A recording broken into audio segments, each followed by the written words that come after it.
warahmatullahi wabarakatuh. Halo Sobat Adminduk, kembali lagi di Drakor DRKA On Record bersama saya Rahayu sebagai host pada segmen kali ini. Nah, kali ini kita akan membahas tema yang sangat menarik nih tentang suara anak, mana hak anak yang mendapatkan identitas sampai berhak mendapatkan pendengaran suara daripada suara-suara mereka. Nah, tak lupa pula kita ditemani dengan narasumber yang sangat luar biasa, yaitu Ibu Amrina Habibi, SHMH, selaku Kepala Bidang Pemenuhan Hak di DP3A Aceh. Assalamualaikum Ibu. Waalaikumsalam Bagaimana Bu warahmatullahi kabarnya? wabarakatuh. Alhamdulillah, kabar baik dan semoga kita sehat-sehat semuanya. Alhamdulillah. Mungkin boleh disapa dulu Bu, Sobat Adminduk yang ada di rumah. Ya, halo sahabat Adminduk dimanapun berada. Penting buat kita punya kesadaran bahwa dokumen akte kelahiran dan KIA adalah dokumen penting ketika kita bicara soal perlindungan anak.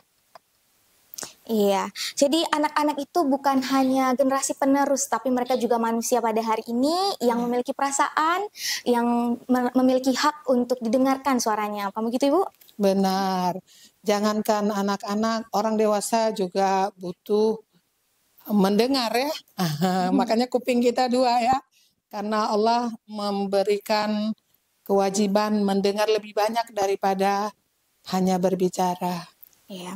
Nah, Ibu, DP3A ini kan merupakan suatu dinas pemberdayaan, perlindungan perempuan dan juga anak. Tentunya bukan saja melindungi, memperdayakan perempuan atau mencegah daripada eksploitasi anak. Mungkin lebih banyak lagi daripada peran di dinas DP3A ini sendiri. Nah, bagaimana sih Bu sebenarnya peran DP3A sendiri dalam melindungi hak-hak anak? Kan yang mana kita tahu bahwasanya ada 5 klaster pemenuhan hak anak. Nah, itu peran daripada dinas DP3A sendiri itu bagaimana? Ya, ada 6 sub urusan yang menjadi kewenangan yang harus dilakukan oleh Dinas Pemberdayaan Perempuan Perlindungan Anak. Dan khususnya terkait dengan anak, ada 2 bidang yang sangat spesifik ya. Satu bidang perlindungan khusus anak, artinya anak-anak yang sudah jadi korban dan membutuhkan perlindungan khusus itu diberikan penanganan dan dikoordinasikan oleh bidang PKA. Nah, satu lagi di bidang saya ya, bidang pemenuhan hak anak, itu bicara bagaimana pemerintah provinsi dan kabupaten kota memiliki kebijakan, program, kegiatan, mekanisme evaluasi, dan seterusnya untuk memastikan anak itu bisa hidup, bisa bertumbuh dan berkembang ya dengan baik dan juga tentunya dijamin agar tidak menjadi korban kekerasan.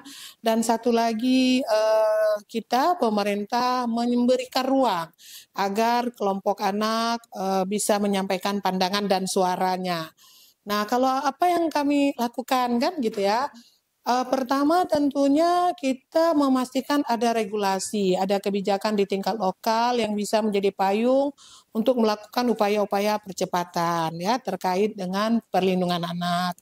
Yang kedua, kita perkuat kelembagaannya ya. Mau gugus tugas kabupaten kota layak anaknya ataupun bentuk-bentuk kelembagaan lain sehingga apa bisa menjadi wadah untuk kemudian bisa menjamin pemenuhan hak anaknya. Misalnya apa ya, lembaganya ada panti, ada satuan pendidikan, dan banyak lagi lah yang lain. Yang ketiga, lembaganya sudah ada, bagaimana dengan SDM-nya? Nah, SDM-nya juga harus kita perkuat.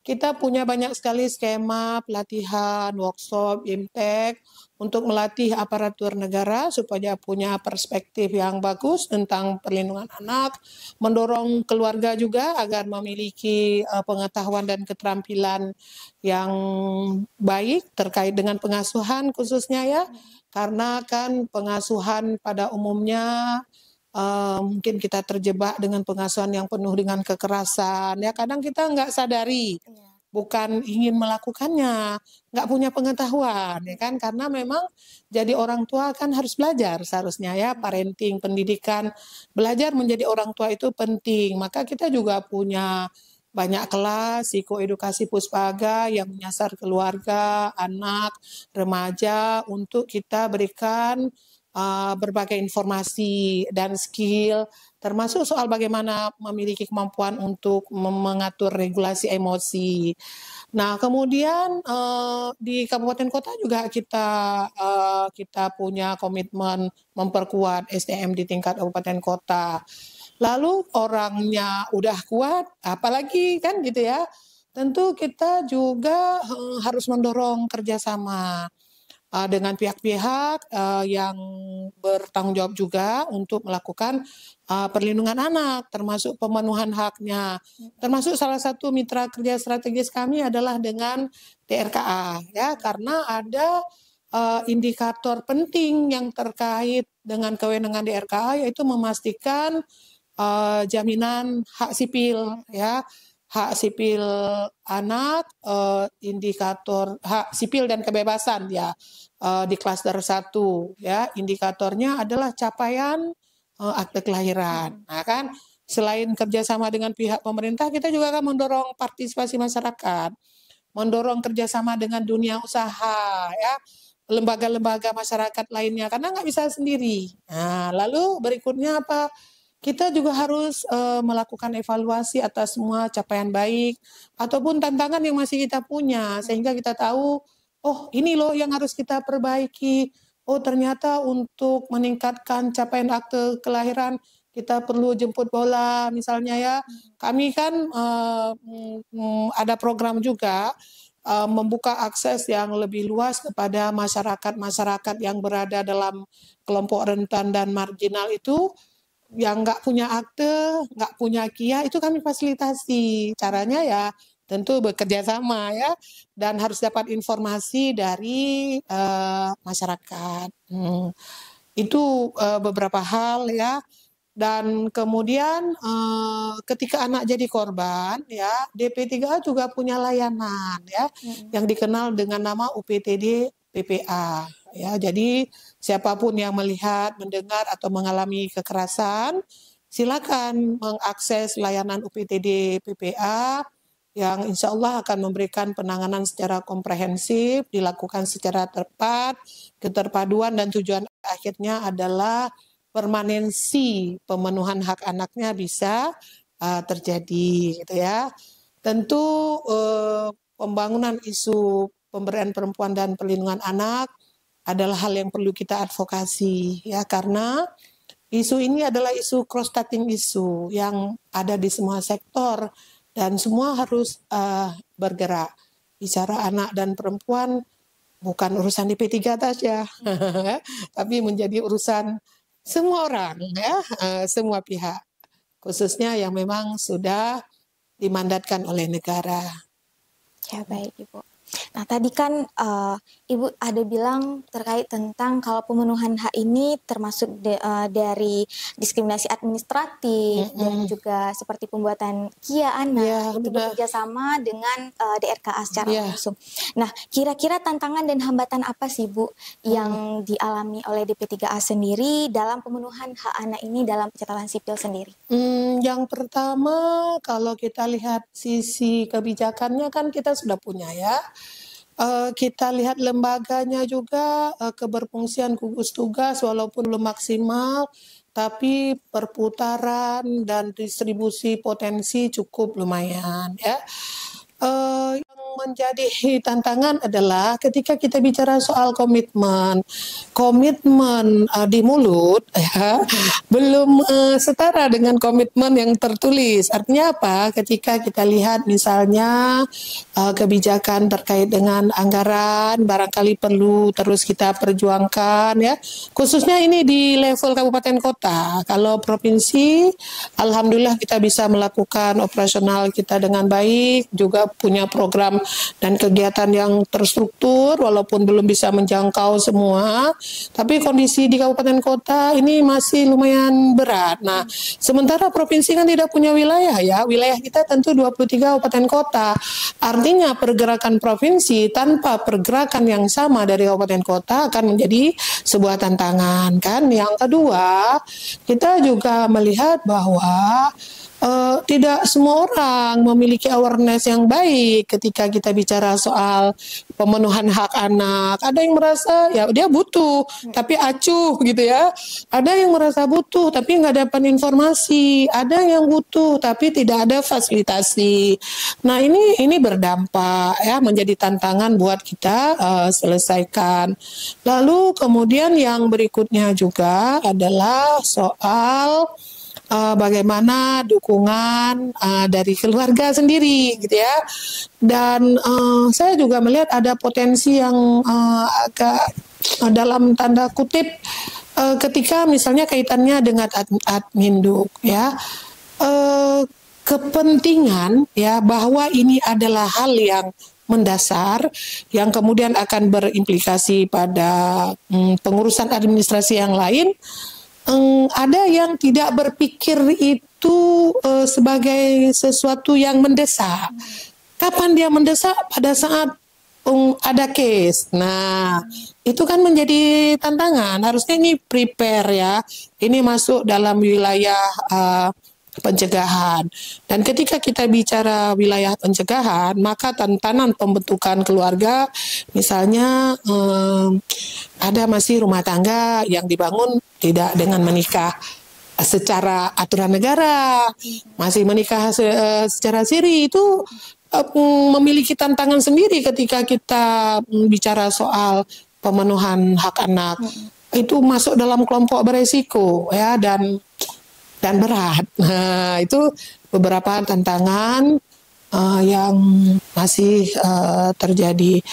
Secara umum saya pikir ini tantangan kita bersama soal membangun kesadaran kritis ya, bahwa bicara soal pemenuhan hak anak adalah sebuah esensi yang bersifat mendasar. Ini adalah bagian yang terus harus kita sosialisasikan ya dengan kontek-kontek lokal sehingga lebih mudah diterima. Ya, berarti dalam pemenuhan hak ini bukan hanya dari aparatur pemerintahan sendiri yang memiliki komitmen atau sumber daya yang prima, tetapi juga dibutuhkan peran dari keluarga, Bu ya? Ya, jelas sekali ya, karena dari apapun persoalan ya, potensi kalau beres di rumah tangga, beres di keluarga, kami jamin itu resikonya menjadi kurang. Tapi kan masalahnya sekarang, anak misalnya jadi korban kekerasan, kenapa? Rata-rata berasal dari keluarga yang tidak harmonis, anaknya nggak dapat perhatian gitu ya. Keluarga yang rentan dengan kekerasan dalam rumah tangga, potensi hak anak juga nggak bisa terpenuhi dengan baik. Orang tua yang tidak cakap, yang tidak punya pengetahuan, otomatis tidak mampu mengasuh. Apalagi kalau menikah di usia anak. Rumah tangga yang terjadi karena menikahnya di usia anak. Masih anak, kalau sudah beranak, diri sendiri belum bisa urus, kayak mana lagi ngurus anak gitu. Maka stunting kita juga kan masih tinggi. Salah satu yang mempengaruhi juga karena adanya pernikahan yang terjadi di usia anak. Jadi memang fungsi keluarga itu fungsi yang utama dan pertama ya. Kalau keluarga beres, kebijakan negara ada, pastilah akan lebih oke ya, lebih mudah kerja kita di lapangan. Ya. Ini kan Bu, ke depan kita memperingati Hari Anak Nasional nih Bu. Ya, nah setelah memperingati Hari Anak Nasional, ada nggak Bu dari DP3A sendiri yang memprioritaskan isu-isu terkait tentang pemerhatian hak anak ini terpenuhi? Oh pasti ya, pasti. Dan saya mau sampaikan, mulai tahun ini Kementerian Pemberdayaan Perempuan Perlindungan Anak telah menyusun sebuah panduan yang menurut saya sangat demokratis ya, sangat kekinian karena ada perubahan paradigma, ada perubahan strategi dalam pelaksanaannya, di mana Hari Anak mulai dari tahun ini strateginya dekonsentrasi ya. Artinya apa dekonsentrasi? Menggerakkan, mendorong banyak pihak untuk berperan secara aktif, no seremonial, ya kan? Tapi misalnya di RKA, melakukan upaya jemput bola, memberikan, mendorong dunia usaha, memberikan diskon karena anak punya KIA, gitu ya. Mendorong semua desa melakukan aktivitas sederhana sehingga orang tahu tanggal 23 Juli itu adalah momentum buat kita harus bekerja dan memberikan perhatian ekstra untuk pemenuhan hak anak, gitu kan. Mendorong sekolah juga punya aktivitas. Kalau ditanya apakah kita punya kerangka kerja yang strategis, jelas harus. Karena apa? Banyak kali persoalan-persoalan yang masih dihadapi oleh anak-anak kita, dan kondisi-kondisi yang berada pada situasi yang ideal adalah bagian yang harus kita perjuangkan bersama. Ya, harus kita perjuangkan bersama dengan angka-angka yang tentunya harus kita tetapkan sehingga kita bisa mengukur sejauh mana laju capaian pembangunan yang sudah kita lakukan. Apa yang dilakukan kan gitu ya. Pertama, kita mencoba memperkuat kelembagaan koordinasi kita ya melalui misalnya gugus tugas Kabupaten Kota Layak Anak kalau kita bicara soal pencegahan. Dan upaya mendorong pembangunan sistem untuk perlindungan khususnya, memperbaiki layanannya, kan gitu ya, mendorong standarisasi lembaga-lembaga peningkatan kualitas hidup anak, memperbesar kampanye-kampanye yang lebih terstruktur untuk membangun kesadaran kritis masyarakat. Kita juga terus mendorong misalnya tokoh-tokoh kunci, ulama, tokoh adat, ya bicara soal isu ini pada mimbar-mimbar yang mereka punya.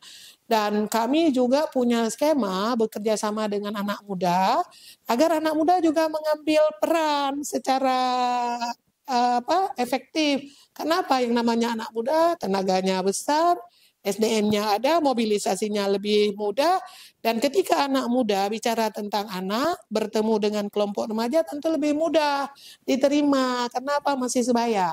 Kalau orang tua banyak ceramahnya, kalau anak muda mungkin lebih banyak strategi sambil bermain, dia belajar kan gitu ya. Jadi itu adalah upaya yang tentu wajib dan harus kami lakukan secara terus-menerus.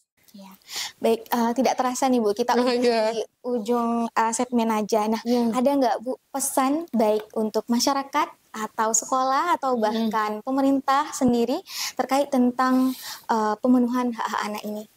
Iya, kita perlu merubah paradigma bahwa ketika bicara soal perlindungan anak, bukan terkejut pada saat kasus terjadi ya, tapi perlu mencari tahu akar masalah sehingga kita bekerja jauh-jauh hari. Dari anak ini kita persiapkan dari janin terbentuk, kita harus pastikan punya pengetahuan, punya kesadaran, punya tanggung jawab bahwa anak nggak pernah minta dilahirkan. Ya, ketika kita lahirkan, maka jangan kita biarkan dia jadi majusi Nasrani, tapi menjadi anak yang seharusnya menjadi harapan masa depan buat semua orang kan. Karena kan yang namanya anak adalah anak kita semua. Dalam konteks bahasa Aceh kan, anak gop, anak getanyo, ya kan.